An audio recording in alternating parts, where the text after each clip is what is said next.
Hey guys, so this is going to be for Team Crybabies. This is task number 17. I will be showing you how to do solo 5. There's two ways to do it. You can start here or you can start over there. It's more popular to start over here, but I honestly prefer to go this way.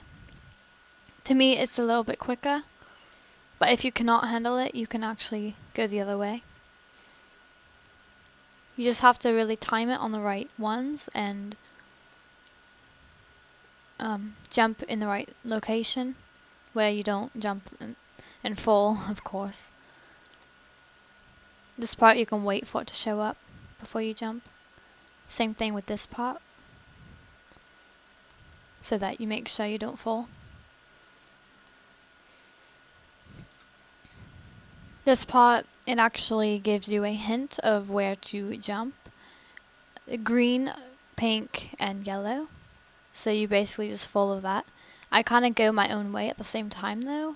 So green, pink, yellow, and it does do a specific one.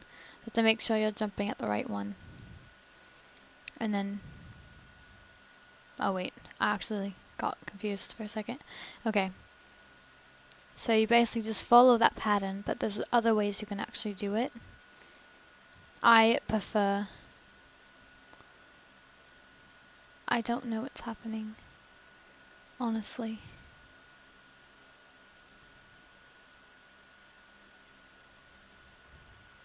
Oh yeah, I forgot. Okay.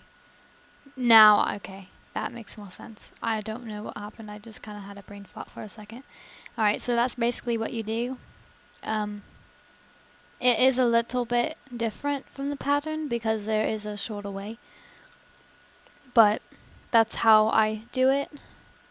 Always want to collect the runes so that you can possibly get a key and win something nice in the chest.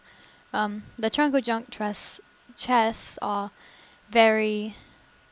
It's really hard to get something good out of them, but it's always good to at least try. What I like to do is collect a bunch of them to actually open them. This part, you don't have to be as fast as I am, but this is kind of how I do it. You can take it a little bit slower and just do it one by one, but I tend to skip around a lot. This part is a lot more complicated than the first one.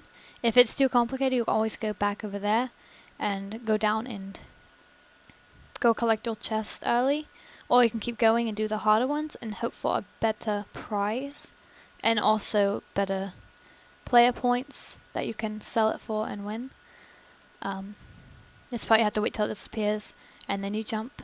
It seems kind of risky, but it's how you do it. Yeah, you always have to jump before it actually shows up, or you will fall. These brown ones, they will not disappear, so if you have to take a break or something, you can always just step on them. Those are up there too. I'm not really sure what the blue one is for. I really don't know. It's just some random color, I guess. So yeah, you really have to just time it. I'm not really sure the exact seconds that it actually takes, but I'm just been so used to it that I just kind of wing it and I end up getting it right. So you always want to check for... Oh, there's no runes, but there's usually about 4 runes that will show up there, maybe even more. And so, again, if the next part might be too complicated for you, you can stop here and go in there, or you can keep going. So I'm just going to go ahead and keep going and show you the full tutorial of Trials 5. This one is kind of like slide golf, but you really have to aim at that one little portal rather than a bunch of them. So the way I like to go is in between these rocks. You have to make sure you aim good enough so that you don't hit them and start bouncing everywhere. And you have to jump at a certain part whenever you get down. So you just have to kind of watch and learn. It takes a lot of practice to actually get it right, especially the first try. I tend to get the first try pretty often, but of course right now I haven't. So you basically just keep doing that, the same spot. If you change it, I'm not sure if it'll work, because I've never tried, well, whenever I did try a different starting point, I've never actually gotten it, but I have always gotten it from this one. Alright, so we got that. So this part, you can just kind of step on here and fall, and then you have to make sure you jump over it and try not to hit him. I keep saying I'm very sorry. So yeah, you just have to kind of slide down. These, you have to make sure you do it at the right moment. Like that, you go, then you jump and you slide. This one, you have to wait again. Once they both show up, you go. You have to kind of do a quick pace because they will disappear. Always gotta collect the runes. Alright, the last part, well, part of the last part, you really have to kind of time it right. It's kind of hard to tell. You just kind of have to wait till it's there, and then it should disappear whenever you go.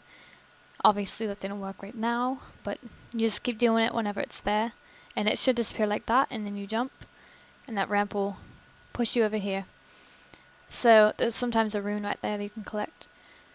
So this seems kind of scary because, you know, all these lines, you think you have to go on all of them, but no, there's actually specific ones you can actually walk on. So the ones with the crystals on the side are definitely the ones you walk on, and then you jump on the crystals and make sure you don't fall. The trickiest part is the last jump, which I am about to get to in a second. So I will show you how you can really do that and hopefully get it every time. As you can see, it's very angled compared to the line right here, so you really have to get as close as you can to the edge, maybe like right here, and then instead of jumping straight like that, it makes it a longer distance. So if you go this way, it'll be a shorter different distance just by a little bit, which guarantees you to get it a little bit more. And yeah, so you have to really jump. As you can see, I got pretty close to the edge of falling. So if you jump just straight like this, it will work, but if you jump from here, it's obviously a bit further. So now I have finished that, and you get to see this very nice snowman at the end. So that's basically how you do number 5, and you can get a bigger prize. Obviously a gem is not the best thing. You can also get a crown and a scepter and so on. So yeah, that is my submission for task number 17.